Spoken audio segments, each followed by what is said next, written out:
ada beberapa wilayah besar yang menjadi rumah bagi para pabrikan motor yang ada di dunia, yaitu Eropa, Jepang, dan Amerika. Setiap brand punya keunikan dan ciri khas yang jadi identitas masing-masing pabrikan. Seperti misalkan motor-motor buatan pabrikan asal Eropa. Mereka dikenal dengan produk-produknya yang serba premium serta mahal, karena mereka hanya menjual produk moge kelas atas aja. Kalaupun mereka menjual produk berlabel entry level, pasti spek mesin, fitur, dan teknologinya bener-bener gak ngotak semua. Dan harganya juga pastinya gak ngotak semua. Seperti misalkan Aprilia RS125. Tapi itu dulu. Kalau sekarang sih kayaknya keadaan mulai berubah. Para produsen motor asal Eropa belakangan ini kayaknya udah pada mulai tergoda dengan segmen motor berkapasitas kecil di kelas 400 cc ke bawah. Seperti yang banyak diproduksi oleh pabrikan motor Jepang. Dan bahkan hingga saat ini, pemimpin pasar untuk kelas ini pun para pabrikan Jepang. Kira-kira apa sih penyebab para pabrikan motor raksasa Eropa ini mulai melirik pasar entry atau mid-rank level? Dan apa kalian penasaran apa aja sih produknya? Oke, langsung aja putar intronya dan simak videonya.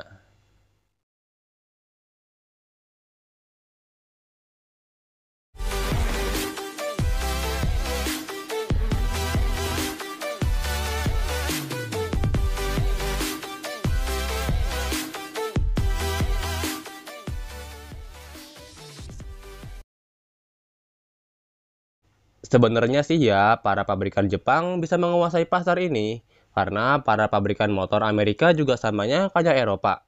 Mereka hanya menjual produk-produk high level semua. Mereka lebih fokus ke moge-moge premium yang harganya itu fantastis dan gak semua orang mampu beli.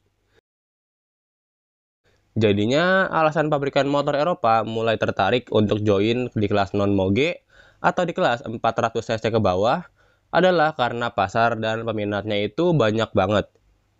Serta biaya R&D-nya juga nggak gede-gede banget.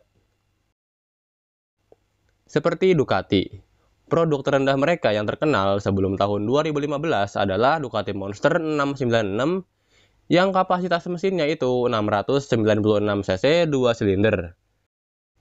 Setelah akhirnya pada tahun 2015, mereka membuat mesin 400 cc 2 silinder berpendingin udara kayak Supra, yang diberi nama Scrambler 62. Tapi, walaupun spek mesinnya itu tergolong purba karena masih pakai pendingin udara, tapi motor ini tetap sukses dan laris manis di pasaran. Beda banget sama pabrikan sebelah, yang embel-embelnya sih produk retro, padahal mah tinggal bilang aja G kalau mau ambil untung banyak. KTM Austria juga gitu. Sebelum tahun 2013, motor terendah mereka adalah KTM Duke 690 yang punya piston segede gaban. Karena spek mesinnya itu 690 cc 1 silinder. Dan pada tahun 2013, KTM merilis Duke 390. Motor naked hasil kerjasama KTM dengan Bajaj ini sukses banget secara penjualan. Dan desainnya juga menurut saya keren abis. Untuk Bajaj, mereka menamai produk mereka Dominar 400. Keduanya menggunakan mesin 373 cc 1 silinder. Dan selang 1 tahun, KTM merilis RC390 sebagai Duke yang dilapisi fairing ala motor balap. Kerjasama KTM dan Bajaj ini bukan hanya sebatas membuat mesin 373 cc loh. Tapi mereka juga membuat mesin 250 cc yang dipasang pada RC250 dan Dominar 250, serta mesin 200 cc yang dipasang pada RC200 dan Dominar 200. BMW juga. Sebelum tahun 2016, motor terendah mereka itu speknya 652 cc 1 silinder, yang dipasang pada BMW GS 650. Nah, kalau buat BMW, mereka kerjasama dengan TVS untuk membuat motor di segmen mochil. Dan akhirnya pada tahun 2016, BMW merilis G310 yang mengusung konsep roadster atau naked bike. Dan selang 1 tahun, TVS merilis Apache RR310 yang mengusung konsep sport firing.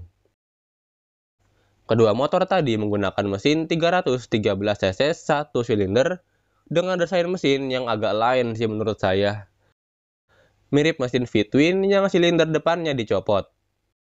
Pas lihat bentuk header knalpotnya juga saya sampai ketawa-ketawa sendiri. Karena motor 1 silinder lain gak ada yang header knalpotnya kayak gini selain mesin yang satu ini.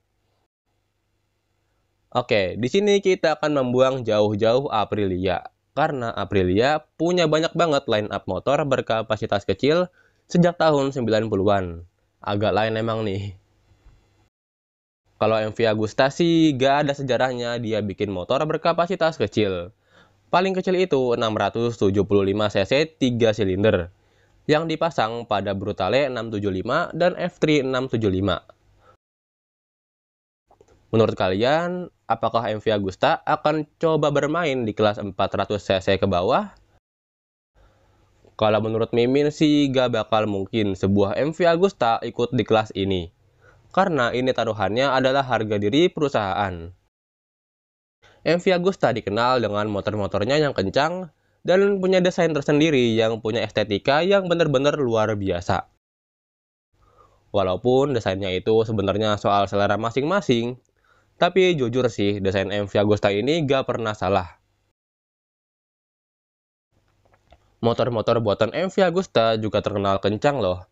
Sampai-sampai motor naked kelas atasnya pun dibuat dengan spek mesin dan bobot yang se-ekstrim mungkin.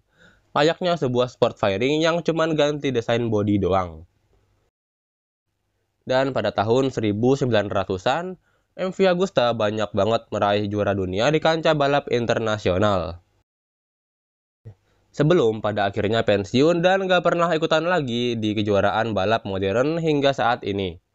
Karena budget mereka pastinya terbatas. Karena secara produk dan penjualannya gak sebanyak rivalnya dari Eropa, seperti BMW dan Ducati. Padahal kalau mereka jualan motor berkapasitas kecil, target pasarnya luas banget dan banyak dibanding Moge. Cuman ya mau gimana lagi? Semua keputusan ada pada mereka. Tugas saya hanyalah menggali info dan membuat konten. Jadi, segini dulu pembahasan kita kali ini. Terima kasih sudah selalu nonton dan support channel ini hingga saat ini. Sampai berjumpa di video selanjutnya.